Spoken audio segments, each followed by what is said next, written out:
மாதிரி இட்லி கேள்விப்பட்டிருப்பீங்க, பூ மாதிரி ஆப்பம் கேள்விப்பட்டிருப்பீங்களா? நான் யூஸ்வலாக 2 ஆப்பம் தான் சாப்பிடுவேன். இன்றைக்கி எங்கள் அத்தை போட்டு கொடுத்ததுனால 3 சாப்பிட்டாச்சு. மார்னிங்கே வந்து ஆஃப்டர்நூனுக்காக சிக்கன் ஃப்ரை பண்ணுறதுக்கு நாங்கள் வந்து மேரினேட் பண்ணி வச்சுருந்தோம். அதில் இஞ்சி பூண்டு பேஸ்ட் போட மறந்துட்டேன்.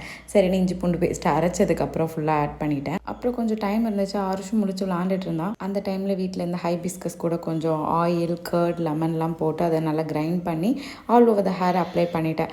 வெளியே வந்து பார்த்தேன், ஆருஷோட அப்பா வந்து கார் டயர்லாம் கழட்டிட்டு இருந்தாங்க. ஆருஷும் வெளியே உட்காந்துருந்தான். சரின்னு அவங்கக்கிட்ட பேசிட்டேன், ஹேர் ஃபுல்லாக அப்ளை பண்ணியாச்சு. மீன்வேல் எங்கள் வீட்டில் மட்டன் பிரியாணியும் ரெடி ஆகிட்டு அதுக்கு தம் போட்டு வச்சுருந்தாங்க. கொஞ்சம் நேரம் நானும் அங்கே எங்கேன்னு வாக் பண்ணிட்டு இருந்தேன். ஃபைனலாக என் ஹஸ்பண்ட் மட்டன் பிரியாணி இறக்க போகிறேன்னு ஒரு கிலோவோடு சுற்றிட்டு இருந்தாங்க. என்னங்க இன்னொன்று காணுமான்னு கேட்டேன். கண்டுபிடிக்க முடியாத காரணத்தை நான் பக்கத்தில் இருந்த ரம்பாயில் யூஸ் பண்ணிக்கிறேன், நாங்கள் எங்கே கீழே போட்டுறாதீங்கன்னு சொன்னதுக்கு வல்லவனுக்கு புல்லும் ஆயுதம்னு சொல்லி தூக்கிக்கிட்டாங்க. எங்கள் வீட்டில் இந்த டைம் பட்டை, கிராம்பு, ஏலக்காய்லாம் அன்னெசரியாக சாப்பிடும்போது டிஸ்டர்ப் பண்ணுதுன்னு அதை ஒரு துணியில் கட்டி போட்டுட்டாங்க. ஸ்டில் டேஸ்ட்டுக்கு எந்த ஒரு காம்ப்ரமைஸும் இல்லை, செம்மையாக இருந்துச்சு. ஃபைனலாக ஐஸ்கிரீம் சாப்பிட்டாச்சு.